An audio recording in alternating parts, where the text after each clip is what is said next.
जो इतना रईस था वो गरीबुल गुरबा कैसे हुआ?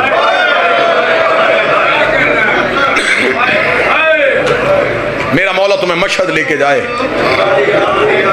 अली के रोजे पे जाओ तो जलालत, हुसैन के रोजे पे जाओ तो करम, अब्बास की जर्री पे जाओ तो रोब, रजा के रोजे पे जाओ तो अमीरी।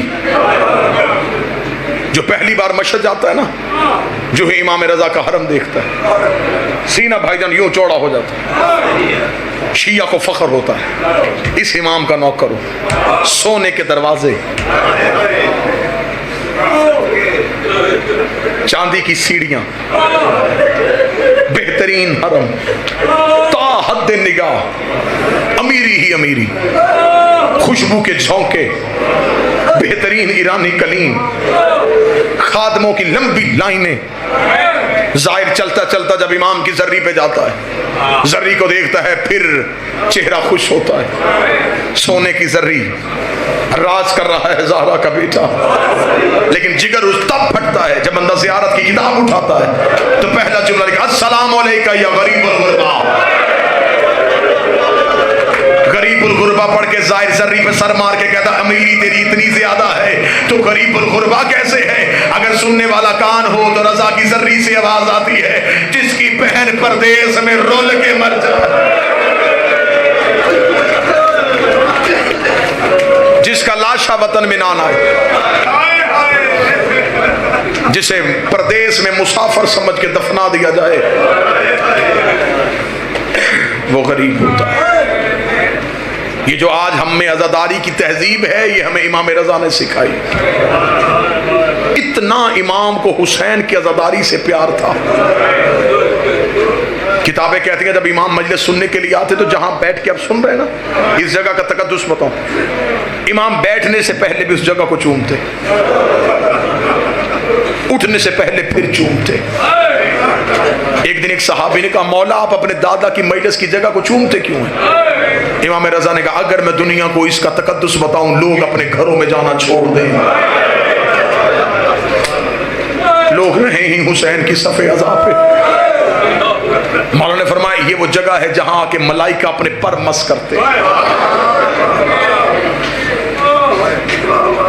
मौला फरमाते, अगर हमारे अज़ादार को मजलिस शबीर में बैठने का अजर बता दिया जाए, मौला फरमाते हैं कि अल्लाह जब अर्श में मलाइका से कहता, फर्श पे देखो जहां हुसैन की मजलिस हो रही होती, तो मलाइका कहते हैं, हमसे सारी जिंदगी की इबादत ले ले, हमें थोड़ी देर के लिए इस महफिल में जाने दे। इसलिए कायनात का कोई अमल ऐसा नहीं जिसमें 14 ने कहा हो कि हम तुम्हारे साथ हैं। किसी किताब में मुझे बताओ कि उन्होंने कहा, मुसल्ला बिछाओ, हम तुम्हारे साथ नमाज पढ़ेंगे। अफ्तारी के लिए दस्तरखान सजाओ, हम तुम्हारे साथ अफ्तार करेंगे। हज के लिए एहराम बांधो, हम तुम्हारे साथ हज करेंगे। एक ही वादा किया, तुम हुसैन की सफ बिछाओ, कोई आए ना आए हम जरूर आएंगे। मर्दों में सजाद बैठ जाता है, औरतों में ज़ैनब बैठ जाती है। मेरे मौला अली इब्न मूसा रजा, मौला अपने घर में रोजाना मजलिस करवाते थे। शबीर के जाकर का एहतराम मेरे मौला रजा ने सुनाया। इतना एहतराम करते थे अपने दादे के जाकर का। अक्सर देबल को बुलाते थे मरसिया सुनने के लिए। देबल एक दिन इमाम को मरसिया सुनाने के लिए, देबल अभी दरवाजे पे था, इमाम चल पड़े। देबल वहीं का वहीं रुक गया। इमाम ने कहा, रुका क्यों है? उसने कहा, आप चल रहे थे, मैं आपके एहतराम में रुक गया। इमाम उसकी तरफ दौड़ के गए। इमाम ने उसके गले में बाहें डाल के जो जुमला पढ़ा वो जुमला सुनाओ। इमाम ने गले में बाहें डाल के, ऐ मेरी दादी का मददगार, ऐ मेरी माँ फातिमा तो ज़हरा के मददगार। इमाम ने शबीर के जाकर के गले में बाहें डाली। इमाम हाथ पकड़ के लेके आए। देबल सर झुका के आया। इमाम ने कहा, देबल कोई नया मरसिया भी लिखा है? हाँ, मेरे बाद से लिखा है। इमाम ने कहा, सुना मुझे, आज मैं अपने दादे को रोना चाहता हूँ। देबल खड़ा होकर पढ़ने लगा। इमाम ने कहा, रुक, मिंबर पे बैठ। देबल कहता, मौला फिर आप कहाँ बैठेंगे? फरमाया, जमीन पे। देबल तड़प के कहता, मेरी जरूरत है, ज़हरा का बेटा जमीन पे बैठे, मैं मिंबर पे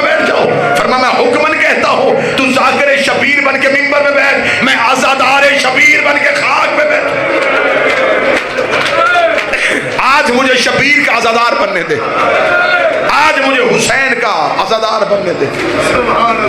देबल मिंबर पे हुक्म इमाम के तहत बैठ गया। देबल ने एक मरसिया पढ़ा। ये मरसिया अरबों में आज भी बड़ा मशहूर है। अरब आज भी इस मरसिये को सबसे ज्यादा पढ़ते हैं। ये वही मरसिया है जिसे हमादे अहले बैत शहीद मोहसिन नकवी ने इसी मरसिये का उर्दू में तर्जमा किया था और वो बड़ा मकबूल हुआ था। ज़हरा तेरी कलियों का सहरा में बिखर जा। ये तखय्युल देबल है, ये देबल ने लिखा था। सज्जाद ये कहते थे मासूम सकीना से अब्बास के लाशे से चुपचाप गुजर जा। देबल मिंबर पे बैठा। देबल ने मिंबर पे बैठ के मरसिया शुरू किया। देबल का मेरा सलाम सैयदा तेरी औलाद पे, बीबी मेरा सलाम तेरे बेटे हसन को जिसे उम्मत ने तीरों से जख्मी किया। बीबी मेरा सलाम तेरे बेटे हुसैन को जिसका लाशा 3 दिन बगैर कफन के पड़ा रहा। बीबी मेरा सलाम तेरे बेटे सज्जाद को जिसने जेवर उठाए और शाम का बाजार अबूर किया। बीबी मेरा सलाम तेरे बेटे बाकर को जिसने कम सनी में कैद देखी। बीबी मेरा सलाम तेरे बेटे जाफर सादक को जिसे उम्मत ने जहर देकर शहीद कर दिया। बीबी मेरा सलाम तेरे बेटे मूसी कासिम को जिसके जिस्म का गोश्त जिंदान की जंजीरें खा गई। देबल ने ये आखिरी शेर पढ़ा और आखिरी शेर पढ़ने के बाद देबल मिंबर से नीचे उतर आया। अब जो बंदा इमाम रजा के जनाजे पे वो मातम करेगा। देबल इमाम मूसा काज़म की शहादत का शेर पढ़ के नीचे उतरा। इमाम रजा रोते रोते उठे। इमाम ने एक कागज के टुकड़े पे शेर लिखा। इमाम ने कहा देबल दोबारा मिंबर पे जा, एक शेर दोबारा पढ़। देबल ने दोबारा शेर को हाथों में लिया। इमाम ने लिखा मेरा सलाम सहारा तेरे उस बेटे पे जो तू उसमें गुर्बत की हालत में दफन हो जाएगा। ये शेर पढ़ने के बाद देबल ने हाथ जोड़े। हाथ जोड़ के मौला मुझे तो नहीं पता फातिमा तू ज़हरा का कोई बेटा तू उसमें भी दफन है। इमाम ने अपने गिरेबान को चाह किया।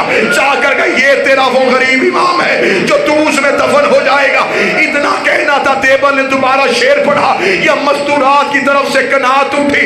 एक सफेद सर वाली करीब रोती हुई आई। रो करी देबल दोबारा शेर न पढ़ना। जब से तूने शेर पढ़ा है कभी रजा की कोई बहन बेहोश होती है, कभी कोई बहन बेहोश होती है। इमाम रजा रोते रोते कनात के करीब गए। रो के कहते रजा की बहनों तुमने सिर्फ भाई के कत्ल का शेर सुना और तुमने रोना शुरू कर दिया। हाय मेरा सलाम सैयदा ज़ैनब पे जो 70 कदम के फासले पे सर पे कुरान रख के कहती रही ना मार। तुमने सिर्फ भाई की शहादत का शेर सुना।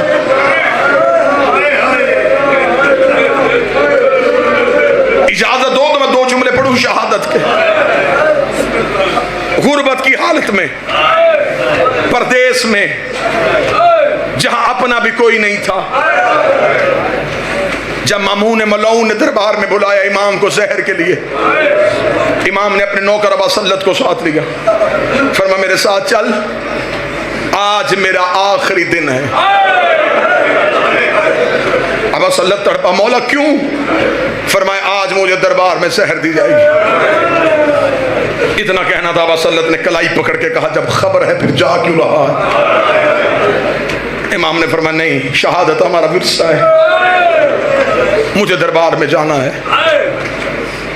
इमाम ने कहा हाँ अबा सल्लत मैं तुझे निशानी बताऊं, जाऊंगा मैं तन्हा, वापसी पे अगर मेरा अमामा चादर बन के मेरे सर पे हुआ तो समझ लेना तेरे इमाम को जहर मिल गई। अबा सल्लत हरवी खुद रवायत करता है, वो कहता जब दरबार का दरवाजा आया ना, अबा सल्लत कहता मैंने आखिरी बार रजा का चेहरा देखा। इमाम रजा ने आखिरी बार यूं मेरी तरफ देखा। अबा सल्लत कदमों पे हाथ रखे कहता बहने गरीब ना कर, मौला तेरी बहने परदेश में है, मौला मिन्नत कर नौकर पे अभी यहीं से वापस चले चल, आ मैं तुझे मदीने छोड़ के आऊं। इतना कहना था। इमाम ने फरमाया अबा सल्लत में तेरी जन्नत का सामान, तूने अपने वक्त के इमाम का ख्याल रखा। अबा सल्लत कहता इमाम दरबार में चले गए, मैं दरबार के दरवाजे पे बैठ के रोता रहा। रो रो के कहता आए फातिमा ज़हरा मदद कर, तेरा बेटा बेटा गरीब हो के तन्हा दरबार में गया है। अब असलत कहता मैं बीबी से तबस्सुल कर रहा था, ये थोड़ी देर बाद मैंने इमाम रजा को दरबार से निकलते हुए देखा। अब असलत कहता मैंने चेहरे पे मातम करना शुरू कर दिया, क्योंकि इमाम का अमामा खुल के चादर बन के इमाम के सर पे था। अब असलत कहता काश वो दिन देखने से पहले मैं मर जाता। मैंने जमाने में बहुत बहुत लोगों को जहर के बाद जीते हुए देखा है। उसने कहा मैंने देखा है अभी जहर मिली, थोड़ी देर के बाद दरबार से बाहर निकला, जहां से रजा पांव उठा रहा था जमीन से खून आ रहा था। जहर इतनी शदीद थी, ज़हरा के बेटे के पांव के तलवे फट गए। आज रोको, मैं आज रोको।